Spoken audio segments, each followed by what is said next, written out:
Vous écoutez la leçon biblique de l'Église de la Science chrétienne indépendante de Plainfield, située à Plainfield, New Jersey, États-Unis d'Amérique. Leçon du dimanche 17 novembre 2019. Sujet: les mortels et les immortels. Texte d'or romain. Le don gratuit de Dieu, c'est la vie éternelle en Jésus-Christ, notre Seigneur. Lecture alternée, psaume. L'Éternel est mon berger, je ne manquerai de rien.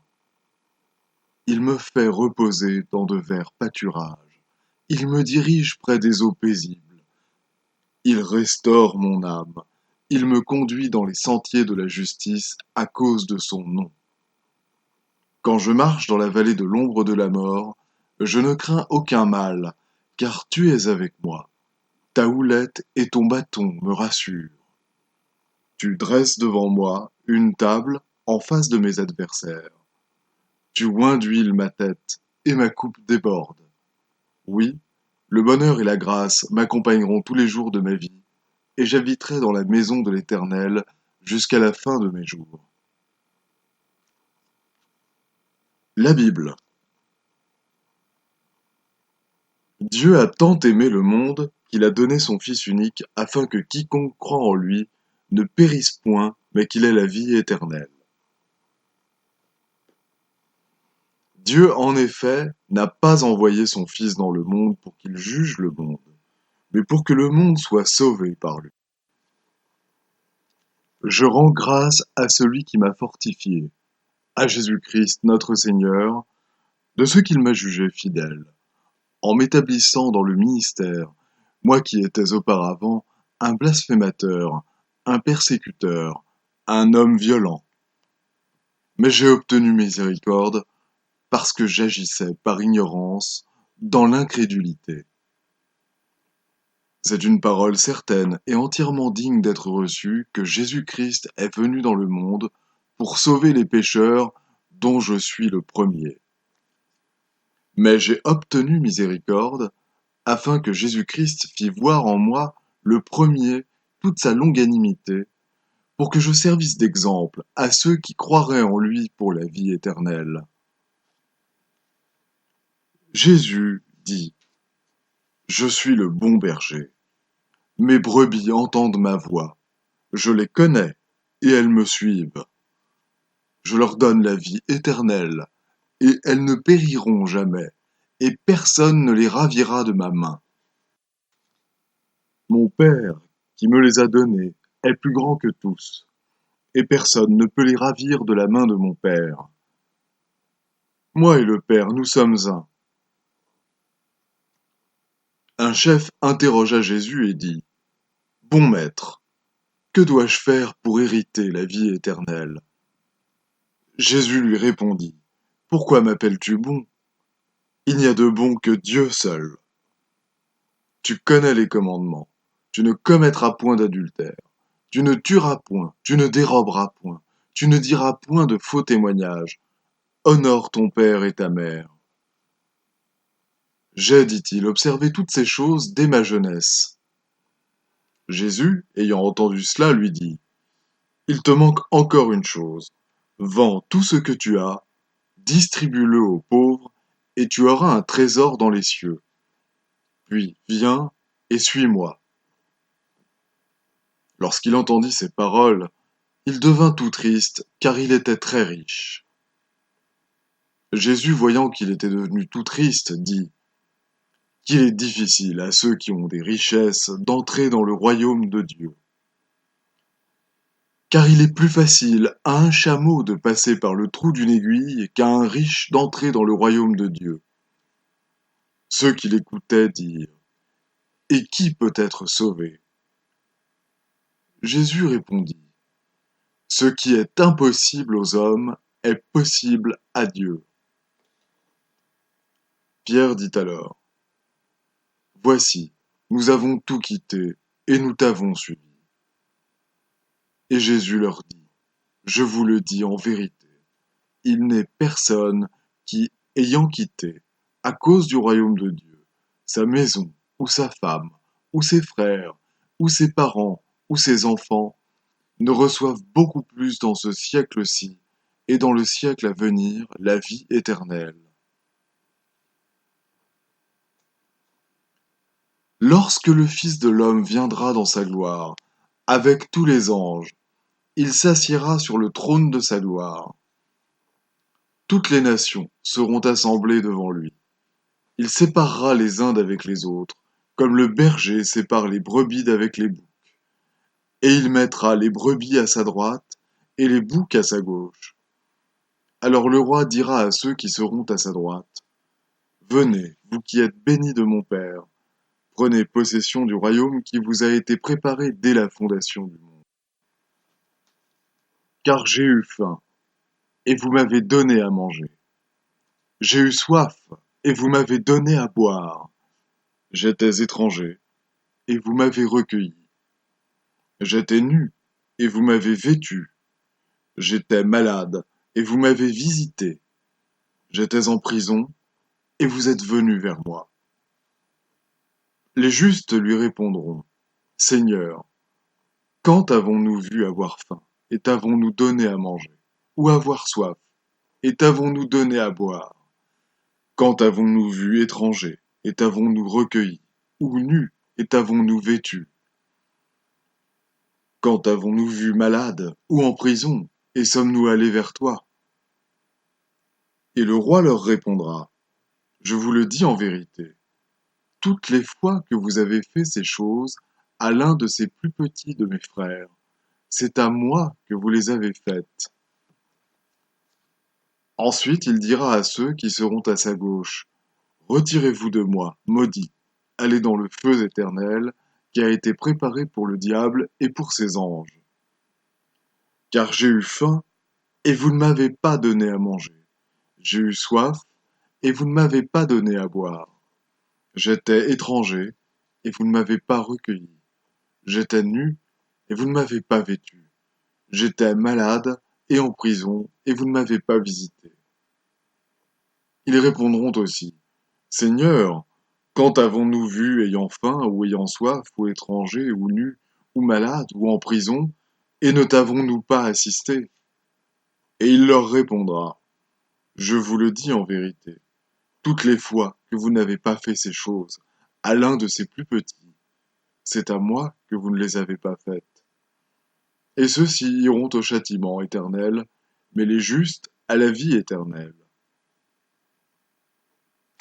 Ce que je dis, frères, c'est que la chair et le sang ne peuvent hériter le royaume de Dieu, et que la corruption n'hérite pas l'incorruptibilité.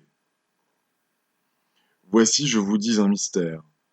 Nous ne mourrons pas tous, mais tous nous serons changés, car il faut que ce corps corruptible revête l'incorruptibilité, et que ce corps mortel revête l'immortalité. Lorsque ce corps corruptible aura revêtu l'incorruptibilité, et que ce corps mortel aura revêtu l'immortalité, alors s'accomplira la parole qui est écrite. La mort a été engloutie dans la victoire. Je vais maintenant lire les passages corrélatifs tirés du livre d'études de la science chrétienne. Science et santé, avec la clé des Écritures, de Mary Baker-Eddy. En science chrétienne, l'homme véritable est gouverné par Dieu, par le bien, non par le mal. Et par conséquent, il est non un mortel, mais un immortel. Dieu crée et gouverne l'univers, y compris l'homme. L'univers est rempli d'idées spirituelles que Dieu développe, et elles obéissent à l'entendement qui les crée. L'entendement mortel voudrait rendre matériel ce qui est spirituel, et ensuite recouvrer le moi originel de l'homme afin d'échapper à la mortalité de cette erreur. Les mortels ne sont pas comme les immortels, créés à la propre image de Dieu. Mais l'esprit infini étant tout, la conscience mortelle cédera finalement aux faits scientifiques et disparaîtra. et le vrai sens de l'être parfait et à jamais intact apparaîtra. La naissance, la croissance, la maturité et la décomposition humaine ressemblent à l'herbe qui sort du sol en brun vert pour se flétrir ensuite et retourner à son néant primitif. Cette apparence mortelle est temporelle. Elle ne se fond jamais dans l'être immortel, mais elle disparaît finalement, et l'on s'aperçoit que l'homme immortel, spirituel et éternel est l'homme réel. Les mortels sont les contrefaçons des immortels. Ce sont les enfants du malin, de l'unique mal, qui déclarent que l'homme commence dans la poussière ou comme embryon matériel. En science divine, Dieu et l'homme réel sont inséparables en tant que principe divin et idée divine. Donc l'homme n'est ni mortel ni matériel. Les mortels disparaîtront et les immortels ou enfants de Dieu apparaîtront comme les seules et éternelles vérités de l'homme. Les mortels ne sont pas les enfants déchus de Dieu. Ils n'ont jamais eu un état d'être parfait qui puisse par la suite être retrouvé. Dès le commencement de l'histoire mortelle, ils furent conçus dans le péché et enfantés dans l'iniquité. La mortalité est finalement engloutie dans l'immortalité. Le péché, la maladie et la mort doivent disparaître pour faire place aux faits qui appartiennent à l'homme immortel. Jésus dit en parlant des enfants de Dieu, non des enfants des hommes. Le royaume de Dieu est au-dedans de vous, c'est-à-dire la vérité et l'amour règnent dans l'homme réel, ce qui montre que l'homme à l'image de Dieu n'est pas déchu et qu'il est éternel. Le progrès naît de l'expérience. C'est la maturation de l'homme mortel, par laquelle il abandonne le mortel pour l'immortel, soit ici-bas, soit dans l'au-delà. La souffrance ou la science devra détruire toute illusion concernant la vie et l'entendement et régénérer le sens matériel et le moi matériel. Il faut se dépouiller du vieil homme avec ses œuvres. Ce qui est sensuel ou peccable n'est pas immortel. La mort d'un faux sens matériel et du péché, non la mort de la matière organique, est ce qui révèle l'homme et la vie, harmonieux, réel et éternel. L'aiguillon de la mort, c'est le péché, et la puissance du péché, c'est la loi de la croyance mortelle, en guerre avec les faits de la vie immortelle, voire avec la loi spirituelle qui dit au sépulcre, où est ta victoire? Mais lorsque ce corps corruptible aura revêtu l'incorruptibilité, et que ce corps mortel aura revêtu l'immortalité, alors s'accomplira la parole qui est écrite. La mort a été engloutie dans la victoire. Il faut mettre en lumière le grand fait spirituel que l'homme est, non pas sera, parfait et immortel. Nous devons être pour toujours conscients de l'existence, et tôt ou tard, par le Christ et la science chrétienne, nous devrons maîtriser le péché et la mort. L'évidence de l'immortalité de l'homme deviendra plus apparente à mesure que l'on renoncera aux croyances matérielles et que l'on admettra les faits immortels de l'être. La vie est éternelle. Nous devrions reconnaître ce fait et en commencer la démonstration. La vie et la bonté sont immortelles. Modelons alors nos vues concernant l'existence sur la beauté, la fraîcheur et la continuité, plutôt que sur la vieillesse et la décrépitude. La beauté, de même que la vérité, est éternelle. Mais la beauté des choses matérielles passe, éphémère et fugitive comme la croyance mortelle. La coutume, l'éducation et la mode forment les normes passagères des mortels. L'immortalité, exempte de vieillesse ou de décrépitude, a une gloire qui lui est propre, la splendeur de l'âme. Les hommes et les femmes immortels sont des modèles de sens spirituel, façonnés par l'entendement parfait et reflétant ces conceptions plus hautes de beauté qui surpasse tout sens matériel. Lorsque l'illusion de la maladie ou du péché vous tente, attachez-vous fermement à Dieu et à son idée. Que rien, hormis sa ressemblance, ne demeure dans votre pensée. Que ni la crainte, ni le doute n'obscurcissent votre sens lumineux et votre calme confiance que la recognition de la vie harmonieuse, comme l'est éternellement la vie, peut détruire tout sens douloureux de ce qui n'est pas la vie ou toute croyance en ce qu'elle n'est pas. Que la science chrétienne, au lieu du sens corporel, soutienne votre compréhension de l'être, et cette compréhension substituera la vérité à l'erreur, remplacera la mortalité par l'immortalité, et réduira au silence la discordance par l'harmonie. La joie, exempte de péché, la parfaite harmonie et l'immortalité de la vie, possédant la beauté et la bonté divine, illimitée, sans aucune douleur ni aucun plaisir corporel, constitue le seul homme véritable et indestructible dont l'être est spirituel.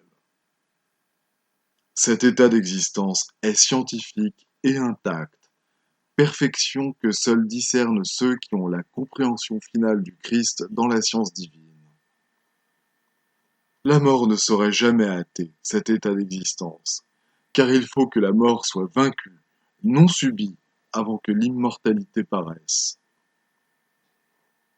La science révèle les glorieuses possibilités de l'homme immortel, jamais limité par les sens mortels. Je vais maintenant lire les devoirs quotidiens de Mary Baker Eddy. Prière quotidienne. Il sera du devoir de tout membre de cette Église de prier chaque jour que ton règne vienne, que le règne de la vérité, de la vie et de l'amour divin soit établi en moi et élimine de moi tout péché. Et puisse ta parole enrichir les affections de toute l'humanité et la gouverner. Règles pour les mobiles et les actes. Ni l'animosité, ni un attachement purement personnel ne doivent déterminer les mobiles ou les actes des membres de l'Église mère. Dans la science, l'amour divin seul gouverne l'homme, et un scientiste chrétien reflète les douces aménités de l'amour, en réprouvant le péché et en manifestant un véritable esprit de fraternité, de charité et de pardon. Les membres de cette Église doivent journellement veiller et prier pour être délivrés de tout mal, pour ne pas prophétiser, juger, condamner, conseiller, influencer ou être influencés d'une manière erronée. Vigilance passe au devoir. Il sera du devoir de chaque membre de cette Église de se défendre journellement contre la suggestion mentale agressive et de ne pas se laisser entraîner à oublier ou à négliger son devoir envers Dieu, envers son leader et envers l'humanité. Par ses œuvres, il sera jugé et justifié ou condamné.